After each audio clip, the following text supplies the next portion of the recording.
Hey guys, welcome back to Clownfish TV. This is Neon, and we're going to talk about censorship in video games from Japanese developers. We've been talking a lot about censorship in video games from Western developers, but now it seems like the Japanese are starting to get on that bandwagon too, that they are going to censor and edit older video games to be current year. Yeah, I mean, we knew this was coming, guys. There is word that Resident Evil 4 VR is going to remove all of its sexist dialogue. Of course, this is a Capcom game. And if you will remember correctly, we did a video a couple of months ago talking about Capcom, that it was rumored at the time, that Capcom was going to get more PC. They were going to be more politically correct, that there was a memo floating around that the company thought that they needed to, appeal more to current year audiences, Western audiences primarily. And it's not just Capcom. Look at what Square is doing. Now Square, of course, has its U.S. headquarters here in California. But also Bandai Namco. We're going to talk about that too. That this new logo and new purpose is not landing well with a lot of gamers. So before we get into it any further, please subscribe for more pop culture news, views, and rants, guys. Over 236,000 subs. Thank you so much for the support. We do talk about gaming news sometimes, as it dovetails with, censorship and everything going on with anime right now and all of that. And, it was a matter of time, right?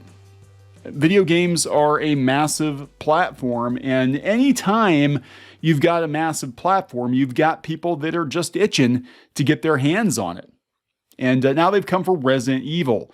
So this is coming from Senkaku Complex, who got it from, I believe, Peter Pischke? Is it Pischke?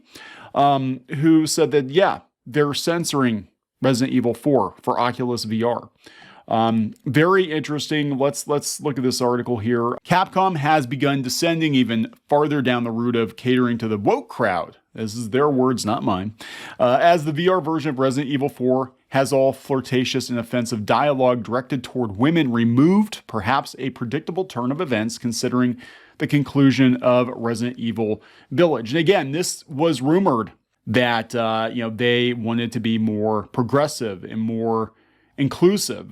This memo was actually part of a data breach. Dealing with their business strategy and deals, they said sexuality, LGBTQ, and women were also discussed. One slide features The Last of Us Part 2 and Shadow of the Tomb Raider as being positive examples of LGBTQ characters, and that such characters should be portrayed as appealing as male characters.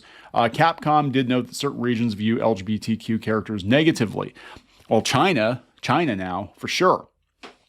It said Princess Peach and Zelda were negative stereotypes of women. So obviously, they're talking about this. Sex appeal, such as bikini costumes or lewd poses, should be equal between men and women and serve a purpose in the context of the story. So they went through and they basically were training their employees in the ways of political correctness at Capcom, and that was part of a data breach. So we're seeing the results of that right now. According to certain individuals, who would be Peter, I believe, the developer noted that content related to sexual harassment, sarcastic expressions, sexist conversations, and expressions that may be indirectly linked to them have been removed, and these were not unavoidably removed as part of the translation or porting process, but were done by Armature Studio at the request of Oculus VR and with the approval of Capcom. So I think these Japanese developers have Western influencers whispering in their ear, just like what we're seeing now with manga and anime too. And they're telling them, these people are probably from California or from Manhattan, and they're telling them this is what the West wants, when it really is not what the West wants. It's what certain regions and certain people within certain regions of the West would like to see. So the game was developed by Armature Studios, and it said Only one developer from the original title had any involvement with the VR version, and the censorship was supposedly carried out at the request of Facebook, the owner of Oculus. So Leon's radio transmissions were censored. The flirting is apparently now deemed inappropriate by the politically correct masses. Now you can go out. I will link to these articles. You can go out and watch the video clips for yourself. I don't know if I'm going to get dinged or not for putting those up. The cabin scene before the siege, where they're talking about Ashley's ballistics, was gutted, along with the original name of the achievement trophy that referenced the scene, Secure Ashley.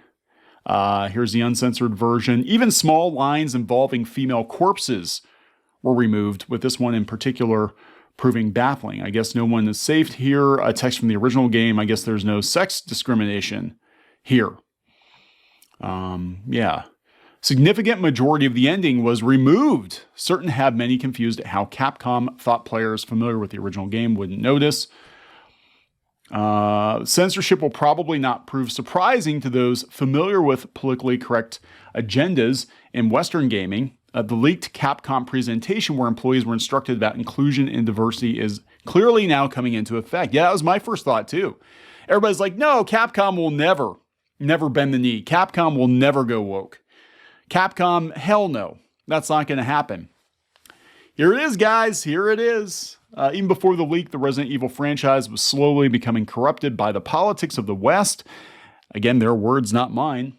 As the Resident Evil 3 remake's art director explained, sex appeal was not the right direction for Jill. With her classic outfit DLC not even permitting the heroine to wear something as harmless as a skirt. At this rate, the rumors of beloved character Chris Redfield being gay might turn out to be true, or at least will be implemented by Capcom to appease the small vocal group demanding it. Yeah, so here it is, guys. They are coming for Japanese games as well. They're pushing into Japan, just like we've said was going to happen with manga and anime. It's a platform. It's a massive, massive platform. And anytime you have a massive, massive platform, you've got people just itching to change it, to use it, to push their current year politics. And look, I'm not saying that some games haven't aged poorly. Maybe some games have aged poorly, when you're dealing with 20, 30-year-old, games. But I mean, this is very nitpicky shit, and it's clear that there is somebody at Capcom talking to somebody at Facebook to make sure that these games are purified, that all the problematic elements are taken out of them. And I am really surprised that the women haven't been made uglier in this game, because that seems to be a trend too, right? We got to make the women uglier so the men can't oogle the women, especially in VR. It's almost like you're there. It's almost like you're there lusting after these waifus. But yeah, I will put a link to both of these articles. Again, this is Peter's original article here. So the compilation video he got features only some of the revisions of the remake. In video 5, scenes showcase heavy alterations. In the first 2 scenes, we can see the removal of all flirtatious dialogue. He goes on and on and on and kind of, outlines every, change that they've come across. So yeah, I mean, it's happening. Of course it's happening. Nintendo took this down. Nintendo France took this down. We can't have this. For sure. And again, this is going back to that leak. Now let's go over to Bandai Namco. I didn't cover this in a separate video. I was like, I'm not sure how to tackle this one, because I looked at this logo, the new Bandai Namco logo, and I was like, man, this is bland. This is like the most bland logo I've ever seen. I love the current Bandai Namco logo. It's fun. It's colorful. This looks like a texting app. It looks like Twitch's logo. It looks very, very bland, but that's not the real issue here. The real issue here is that they have a new mandate going forward. Again, Bandai Namco, another Japanese developer. They make Pac-Man, Soul Calibur, Ridge Racer, lots of, classic games. But now their new purpose is fun for all into the future. according to their press release. So the new logo's speech bubble motif, Fukudashi in Japanese, expresses the potential of the brand to connect with people around the world and inspire them with amazing ideas. This is from their press release. The speech bubble also represents Japan's manga culture that has become so popular. The logo stands for our determination to communicate with fans worldwide, to connect with our fans, and to create entertainment unique to Bandai Namco. Okay, well, whatever. That sounds like they've got media plans, whatever. The magenta used as the motif color not only represents diversity, but also creates a bright and fun impression and is easy to reproduce. What? Maybe it's a translational error. Maybe it's a translation error. No, they said that the new company purpose was developed based on internal and external surveys. External surveys, probably from developers in California, as well as discussions among employees from all around the world. The purpose is for fun for all into the future. Bandai Namco exists to share dreams, fun, and inspiration with people around the world, connecting people and societies in enjoyment of uniquely entertaining products and services. We're working to create a brighter future for everybody. Well, that's not overreach. You're a video game developer. Make fun video games. Yeah, make fun video games. You don't need to buy the world a Coke. Just make fucking video games. Make them fun. That's all you got to do. That's your one job. Just make fun games. So there was a lot of concern about that too. And even over here, you can see that, there are concerns about Bandai Namco pledging itself to globalism and diversity. It's going to happen, guys. They're not going to leave Japan alone. They're not going to leave Japan alone because that's where a lot of the most popular media originates from. So you probably got people whispering into Japanese developers' ears, but you're like, well, if you want your stuff to perform in the West, you're going to have to do XYZ thing. And we've seen what happens if you speak out against political correctness. I mean, look at the guy who was one of the Digimon writers. He got blasted. I mean, it's kind of getting ridiculous, but we knew it was going to happen. And look, I'm gonna point you to videos we made 3 or 4 years ago. I think it's been like 3 or 4 years where we had an inside tip that the people who had taken over comics and taken over tabletop gaming, taken over Western gaming, that they had their eye on Japan. They had their eye on manga. They had their eye on anime. They had their eye on Japanese game developers. And people told us we were crazy. They said, that's never going to happen. Japan's going to stand its ground. Japan's not going to fall. Japan's not going to fall. Japan's not going to listen to this bullshit. Are you kidding me? Yet here we are, guys. Here we are. Japanese game developers are bending the knee to California, New York sensibilities. It's so weird because look at the utter state of PlayStation in Japan. How PlayStation has been destroyed as a brand in Japan because the games don't appeal to Japanese players. And compare it to Nintendo. The Nintendo's actually opened the floodgates and let anybody put any kind of content pretty much on Nintendo, and it's been to their benefit.